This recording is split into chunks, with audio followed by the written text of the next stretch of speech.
झारखंड के लोगों को गर्मी से थोड़ी राहत मिली है क्योंकि इंद्रदेव मेहरबान हुए हैं और थोड़ी बारिश हुई है। लेकिन क्या झारखंड की सियासत में जो गर्मी है वह गर्मी कम होगी? यह बहुत बड़ा सवाल है क्योंकि इन दिनों ऐसा लग रहा है कि कांग्रेस में दो फाड़ हो चुका है। हेमंत सरकार से कांग्रेस के गठबंधन को लेकर लगातार सवाल उठाए जा रहे हैं। बयानों में इस गठबंधन को जितना मजबूत बताया जाता है, अंदर से इस गठबंधन की नींव उतनी ही ज्यादा हिली हुई है। असम और बंगाल चुनावों में आपने देखा कि गठबंधन कोई नैतिक गठबंधन नहीं है बल्कि जरूरत की गठबंधन है। और अब कांग्रेस नेताओं का जो बयान आ रहा है उससे यह साफ जाहिर है कि पार्टी के अंदर भी गठबंधन को लेकर कोई खास संतोष नहीं है। यह गठबंधन जरूरत का गठबंधन प्रतीत हो रहा है और जीते हुए नेता और हारे हुए नेता दोनों के बोल अलग अलग नजर आते हैं। पहले बात राज्यसभा चुनावों की कर लेते हैं। झारखंड में राज्यसभा की 2 सीटें खाली होने वाली है।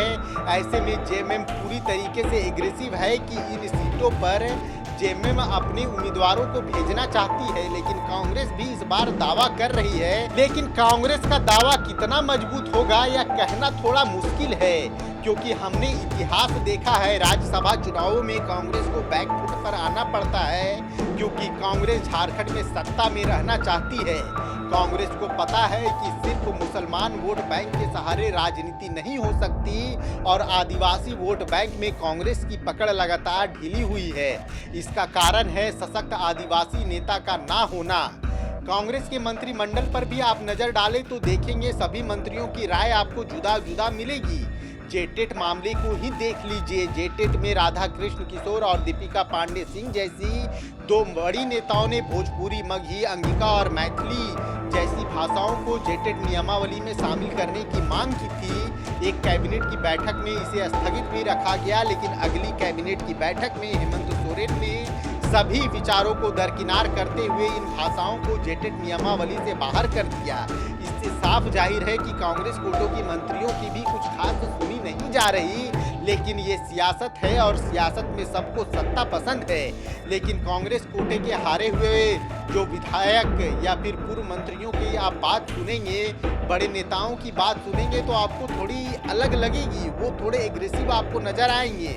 बशर्ते जो झारखंड सरकार के मंत्री हैं उनके बयान हेमंत सोरेन मुख्यमंत्री जी के खिलाफ हमेशा नॉर्मल नजर आते हैं क्योंकि कांग्रेस समझती है कि वो झारखंड में जेएमएम के सहारे ही है।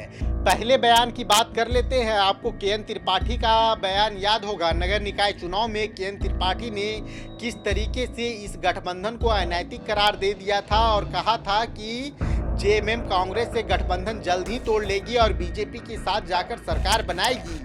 बीजेपी के साथ जेएमएम के गठबंधन की चर्चा राजनीतिक गलियारों में लंबे समय से होती आ रही है। दूसरा नाम अंबा प्रसाद की कर लेते हैं। कांग्रेस में महासचिव हैं, अच्छे पद पर हैं, बंगाल चुनाव में प्रचार भी करती हैं, कांग्रेस के लिए वोट भी मांगती हैं, लेकिन झारखंड में उनके घर को तोड़ दिया जाता है। खासकर मुख्यमंत्री हेमंत सोरेन के खिलाफ मोर्चा खोल लेती हैं, हेमंत सोरेन के अधिकारियों के खिलाफ बयानबाजी कर लेती हैं, लेकिन झारखंड कोटे के उनके कोई मंत्री अंबा प्रसाद के साथ खड़े नजर नहीं आते और ना ही उनके साथ विरोध में स्वर मिलाते हैं। हाँ, केंद्र से आए नेता कुछ बयान जरूर दे देते हैं, लेकिन झारखंड कांग्रेस के नेता कहते हैं हेमंत जी तो हमारे राम हैं। हेमंत सोरेन की छवि लगातार एक मजबूत नेता के तौर पर उभरी है। असम हो या बंगाल, हेमंत ने अपनी लोकप्रियता का लोहा मनवाया है और झारखंड कांग्रेस के नेता समझते हैं कि झारखंड में हेमंत के अलावा उनका कोई विकल्प नहीं है। अब ताजा बात कर लेते हैं, आखिर हम इन बातों की चर्चा क्यों कर रहे हैं। प्रदीप बलमुचु कांग्रेस संगठन के झारखंड के एक मजबूत नेता हैं, प्रदेश अध्यक्ष भी रहे हैं कांग्रेस के। और आप अगर संथाल के इलाकों की बात करें तो कांग्रेस के एक मजबूत स्तंभ के रूप में जाने जाते हैं। अब उन्होंने यह बयान दिया है कि जो अधिकारी हैं वो कांग्रेस नेता, कांग्रेस मंत्री और कांग्रेस कोटे के विधायकों की बात नहीं सुनते, वह सिर्फ जेएमएम और मुख्यमंत्री जी की बात सुनते हैं। ऐसे में कांग्रेस को गठबंधन खत्म कर देना चाहिए। अगर कांग्रेस सरकार चलाती है तो उन्हें बाहर से समर्थन देना चाहिए। अब उनके इस बयान के बाद सियासी पारा फिर से गर्म हो गया है क्योंकि कांग्रेस से या कोई पहला मामला नहीं या कोई पहले नेता नहीं है जिन्होंने इस तरह का बयान दिया है। इससे पहले जेएमएम भी कांग्रेस को विषैला सांप बता चुकी है, तो क्या राज्यसभा चुनावों के बाद जेएमएम कांग्रेस का गठबंधन टूटने वाला है? ठीक है, अभी हारे हुए ही कांग्रेस के नेता बोल रहे हैं, लेकिन वो बोल तो रहे हैं, तो क्या सीनियर लीडरशिप, कांग्रेस की सीनियर लीडरशिप भी इस बारे में विचार रख सकती है?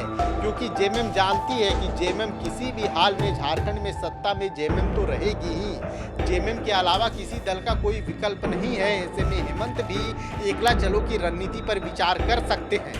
अगर आप जेएमएम कांग्रेस की इस गठबंधन को लेकर आप क्या सोच रहे हैं, यह हमें कमेंट बॉक्स में जरूर बताइएगा। जोहार, जय झारखंड। खबर का मतलब बवाल न्यूज, हमारे चैनल को सब्सक्राइब जरूर करें।